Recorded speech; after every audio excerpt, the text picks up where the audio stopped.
ஷே என்னப்பா கடல் அரசன் கடல் தாய் எங்களுக்கு ஒரு கணக்கை போடுங்கன்னு கேட்க சூரியன் முனியப்பன் சந்தோஷப்பா. இப்போ கடலில் வாழ்கிற மீனை நல்லா பொறிச்சு திங்கான், பல்லுட்டை கடித்து திங்கான். அந்த உயிரை எப்படி ஆண்டவன் படைக்கிறதுக்கு எவ்வளோ கஷ்டப்பட்டு உற்பத்தி ஆக்கி அதுகளுக்கு வாழ்ந்து சாப்பிட்டு கழித்து அது மாண்டு போட்டோம்னு சொல்லி கடவுள் படைச்சிருக்கார் மீன். கடவுள் கடலில் அப்போ இவன் எப்படி சட்டியில் வறுத்து வீட்டில் 2 காலை அப்படி மேலே மேலே தூக்கி போட்டு தின்னுட்டு நாக்கை போட்டு நக்கிட்டு போனால் மானிட பேலுக்கு 6 அறிவு கொடுத்தார். இப்போ 2 அறிவில் இருக்கான்.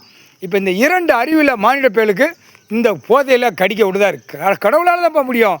அந்த காய்ச்சல் ஏடு இப்போ விட போகிறான், எந்த நேரம் விட போகிறான், ஆனால் கடித்து குதருவான். இப்போ கொரோனா காலத்தில் வாமூடியை போட்டுக்கிட்டே போனான் நம்ம செத்து போவோமா அப்படின்னு. இப்போ அப்படி கிடையாது.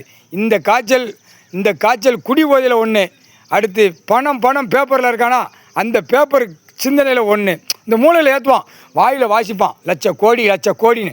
அப்போ கணக்கு இதுதான் கணக்கு. அப்போ இந்த காய்ச்சல் விட்டவொடனே ஆட்டோமேட்டிக்காக கடிப்பான். அரசியல்வாதி பொண்டாட்டிமாருக்கு புள்ளமாரெல்லாம் கடிப்பான். வெளியில் போகிறவன் வித்தோட்டம் இவன் ஜனநாயக ஓட்டு போடுறது முத்திரை போடுறவன் கடிக்கணும்லப்பா. ஓட்டு முத்திரை வாங்குதான், வீட்டில் மல்லாக்க கிடக்கான், நாற்காலி சேரில் உட்காந்துட்டு காலை 2 பிளந்துக்கிட்டு நான் இத்தனை லட்சம் கோடி கொடுக்கேன், இத்தனை ஆயிரம் கொடுக்கேன், 2500 கொடுக்கேன், 10,000 கொடுக்கேன், நீங்கள் நல்லா சாப்பிட்டு ஓட்டிட்டு படுங்கன்னு சொல்லி விடுதானா. அப்போ இவனை கடிக்க விடணும்ல. இவனை கடிக்க விடுறதுக்கு இப்போ இந்த 2500 கணக்கில் இப்போ எல்லா அரசியல்வாதியும் இந்த ஜனநாயக ஓட்டு முத்திரை போடுறவனுக்கு இந்த காய்ச்சலை விட்டவொடனே ஆட்டோமேட்டிக்காக மூளை திரும்பி போவோம். மூளை திரும்பினோடனே ஆட்டோமேட்டிக்காக இவனை கடிக்க போயிடுவான். யார் அரசியல்வாதி 76 வருஷம் இருந்தவன் இப்போ வரைக்கும் கிடந்தவன் சரி.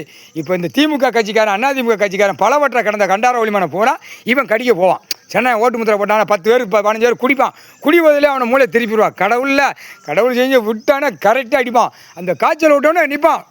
வண்டியில் போவான், 2 வீலரில் போவான், ரோட்டு காட்டை நின்று காலை 2 வீசுவான். இத்தனை கோடி என்கிட்ட இருக்குது, இத்தனை இடம் இருக்குன்னு பேசானா இவனை அப்படியே உயிர் தடுத்தார் கடிச்சு. பொண்டாட்டி புள்ளி அரசியல்வாதியாக முக்கியம்னு நீ கணக்கு நாங்கள் கொடுத்துட்டோம்.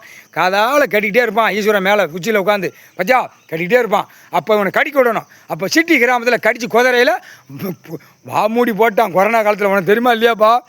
இப்போ அந்த கொரோனாவோட பல மடங்கு இப்போ வரப்போகுது. அப்படியே அரசியல்வாதி ஒட்டுக்காட்டில் சுண்டி அப்படியே எழுத்தவனி செத்து போவான்ல உயிர் தரத்தை கடிச்சா. அந்த காய்ச்சல் விட போகிறான். விட்டா தான் இந்த போய் அடங்குவாங்கங்கிற கணக்கு 8 ஏடு உழைச்சோடு கணக்கு 3/4